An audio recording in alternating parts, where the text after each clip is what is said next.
का लागली? विधानसभेतील भाषणाचा वाद चांगलाच पेटला। मुख्यमंत्र्यांकडून मनसे अध्यक्ष राज ठाकरेंवर पलटवारही करण्यात आलाय। त्यामुळे विधानसभेतील भाषणाचा वाद चांगलाच पेटलेला आहे। राज ठाकरे यांनी मुख्यमंत्री देवेंद्र फडणवीसांची नक्कल केली होती। याच नकलेवरून आता मुख्यमंत्र्यांकडून राज ठाकरेंवर पलटवार करण्यात आलाय। सुपारीबाजांना इतकी मिरची का लागली असा प्रश्न त्यांनी उपस्थित केलाय।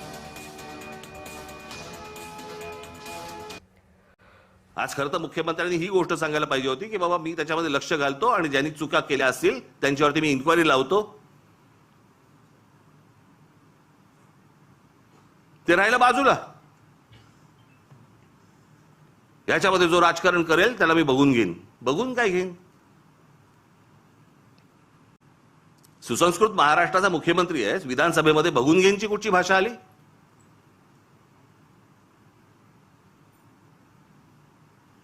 पण हे सगळं सुरू होतं। खासदार सांगतो, एक खासदार सांगतो मी बॉम्ब टाकीन, माझ्या नावावरती 5 मर्डर आहेत।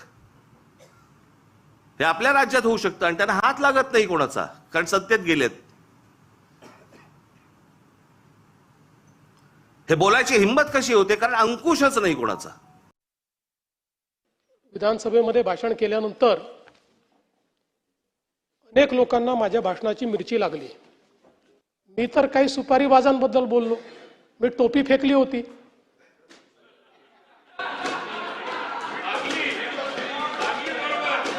अनेकांना का लागली मला समजलंच नाही।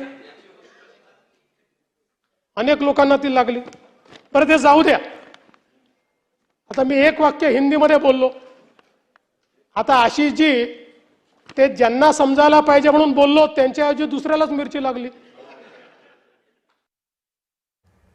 राज ठाकरेंना नकलाकार ठरवलं। नकलाकारांचा आम्हाला राजकीय धोका नाही, मुख्यमंत्री देवेंद्र फडणवीसांनी ही भूमिका घेतल्याचं पाहायला मिळतंय।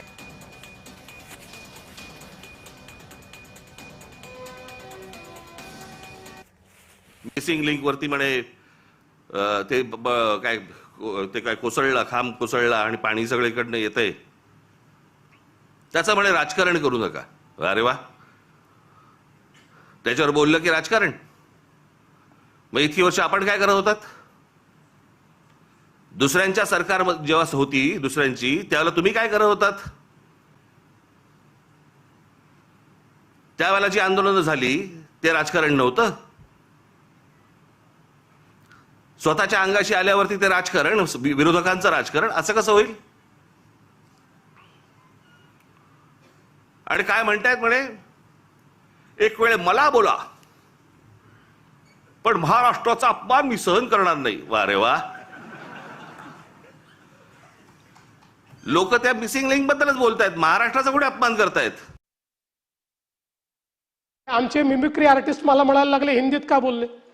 पूर्ण भाषण मी मराठीतच केलं, पण मला काही अडचण नाही। ते आमचे मित्र आहेत आणि ते मित्र असल्यामुळे राजकारणात तर त्यांच्यापासून आम्हाला काही धोका नाही, पण आनंद आहे ते राजकारणात आहे।